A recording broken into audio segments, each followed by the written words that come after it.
This channel does not promote any violent, harmful, or illegal activities. All content provided by this channel is meant for an educational purpose only.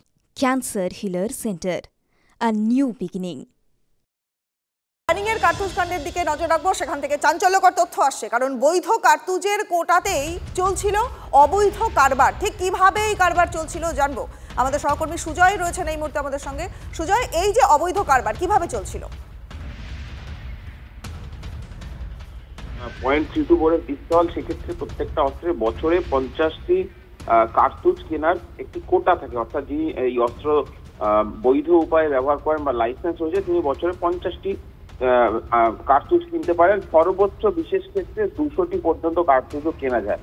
আর এই পদ্ধতিটাকে বা এই কোটা সিস্টেমকে ব্যবহার করেই এই কার্তুজ বিক্রির যে কারবার সেটা চলতো, যেটা এই প্রথম রাজ্যে বেঙ্গল এসটিএফ এর হাতে এই চক্রটি ধরা পড়ে। কিভাবে চলতো, যে ধরো কেউ যিনি লাইসেন্স প্রাপ্ত তিনি হয়তো 10টি কার্তুজ কিনলেন ওই দোকান থেকে, কিন্তু খাতায় কলমে ওই দোকান বা ওই ডিলার দেখিয়ে দিত যে 50টি বা 60টি কার্তুজ কিনেছে। বাকি যে অতিরিক্ত 30টি বা 40টি কার্তুজ, সেই কার্তুজটাকেই কিন্তু এদের মাধ্যমে এই খোলা বাজারে বিক্রি করা হতো, অস্ত্র কারবারিদের কাছে চলে যেত। সেক্ষেত্রে সরকারি বা বৈধ ডিলারের থেকে এক একটি কার্তুজের দাম পড়ে 100 কোটি টাকা, এটা সরকারি রেট। কিন্তু এক্ষেত্রে 100 কোটি টাকায় ডিলার থেকে কেনার পর বা ডিলারের দোকান থেকে বেরোনোর পর এই অস্ত্র কারবারিদের কাছে সেটা চলে যাওয়ার পর 500 থেকে 600 টাকা প্রত্যেকটি কার্তুজ এরকম দরেও বিক্রি হচ্ছে, সেই তথ্য বেঙ্গল এসটিএফের গোয়েন্দারা জানতে পেরেছেন।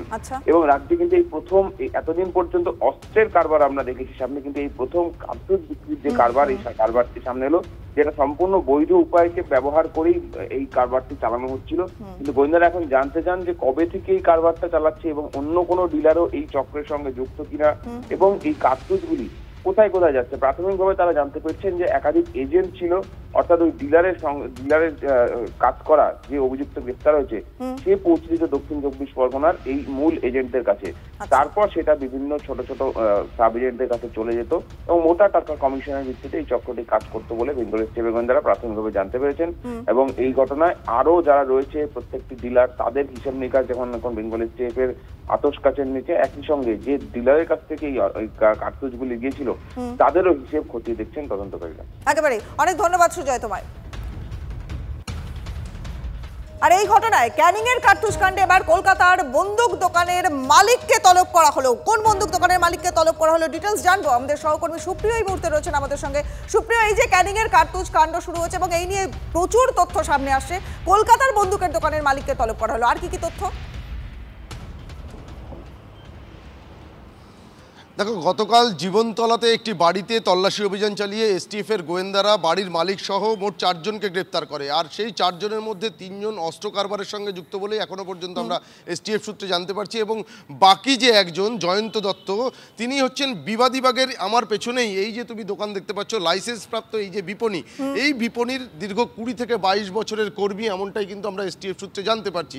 এবং সেক্ষেত্রে এখনো পর্যন্ত তদন্তকারীদের তরফ থেকে যেটা আমরা সূত্র মারফত জানতে পারছি, এই যে লাইসেন্স প্রাপ্ত বিপণী, যেখানে কার্তুজ একেবারে ফ্যাক্টরি থেকে তৈরি হওয়া কার্তুজ এখানে আসে এবং এখানে স্টক মেনটেন হয়, এবং সেই কার্তুজ যারা লাইসেন্স রয়েছে, লাইসেন্স গান রয়েছে, তাদের কাছে বিক্রি করা হয়।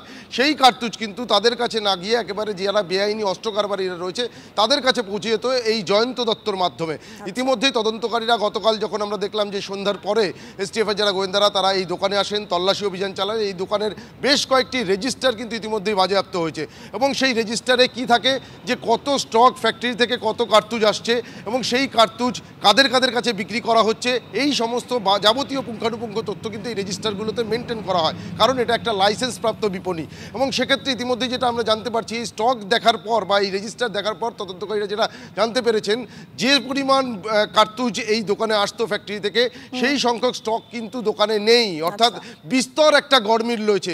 আর সেখান থেকেই তদন্তকারীরা যেটা মনে করছেন যে এটা যে অতি সম্প্রতি এই কারবার চলছিল এমনটা কিন্তু নয়, দীর্ঘ বেশ কয়েক বছর ধরেই কিন্তু এই বেআইনি কারবার, অর্থাৎ এই লাইসেন্স প্রাপ্ত বিপণী থেকে যে কার্তুজ যাদের লাইসেন্স গান রয়েছে তাদের কাছে যাওয়ার কথা, সেগুলো কিন্তু তাদের কাছে না গিয়ে অতিরিক্ত টাকার বিনিময়ে পৌঁছে যেত যারা অস্ত্র কারবারিরা রয়েছে তাদের কাছে।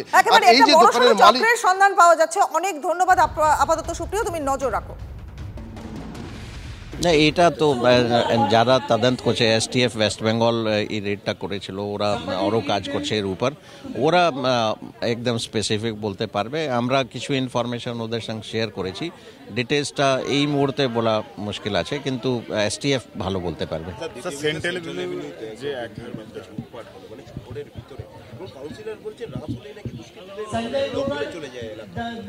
ওটা কেসটা তদন্ত হচ্ছে, অ্যাডভান্স স্টেজে আছে, আমরা অনেক ক্লু পেয়েছি। অ্যান্ড যেটা বোঝা যাচ্ছে দ্যাট ইনসাইডার নিশ্চয়ই কেউ আছে যে এইরকম ইনফরমেশন দিয়েছে। অ্যান্ড এটা আমরা কোয়েস্ট মলে যে ইনসিডেন্ট হলো, নারকেলডাঙ্গায় হলো, দুটোতেই আমরা দেখেছি ইনসাইডার মানে ভিতরে যারা আছে, যারা ওই এলাকা জানে বা বাড়ি জানে, ওরা নিশ্চয়ই ইনফরমেশন দিয়েছে, তার উপর পুলিশ কাজ করছে। অ্যান্ড যারা এইরকম আইসোলেটেড বা এজেড যারা আছে, ওদের আরও কীভাবে সিকিউরিটি বাড়ানো যাবে তার নিয়েও অনেক কথা হয়েছে। অ্যান্ড ডেফিনেট স্পেসিফিক ইনস্ট্রাকশনস আমরা দিয়েছি।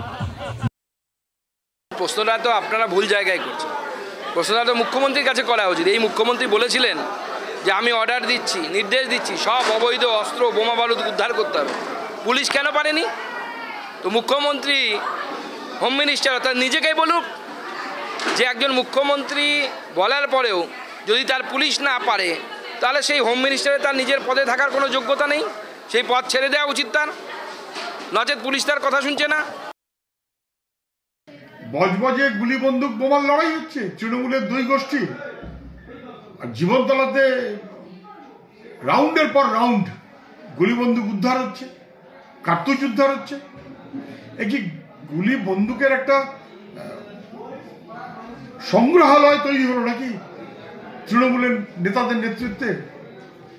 হয় ভাইপো, না হলে ভাইপোর সঙ্গী, না হলে তার সঙ্গী, এবং তারপর তৃণমূলের কে কোথায় কোন গোষ্ঠী।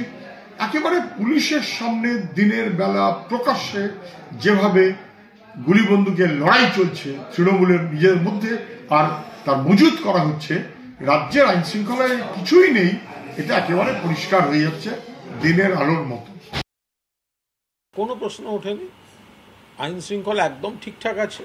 এগুলো সিপিএমের সময় ভুলে গেলেন? RDX বোঝাই বউবাজারে রাইটার্সের পাশে, লালবাজারের পাশে বাড়ি উড়ে গিয়ে 100 জন হতাহত, ভুলে গেলেন? এখানে তো ওখানে পুলিশ RDX উদ্ধার করতে পারে না, বাড়ি উড়ে 100 জন হতাহত হয়। আর এখানে পুলিশ খবর পেলে উদ্ধার করে, অস্ত্র উদ্ধার করে, দুষ্কৃতীকে ধরে। অনেক তফাৎ। কোথাও কিছু সমাজবিরোধী কার্যকলাপ হলে পুলিশ ধরছে, কার্তুজ উদ্ধার হয়েছে, এটাও তো পজিটিভ। কোনো অশুভ শক্তি সেটা ঢোকাতে চেয়েছে, আর সেগুলো পুলিশ ইন্টারসেপ্ট করছে, ধরছে, ব্যবস্থা নিচ্ছে, হচ্ছে তো।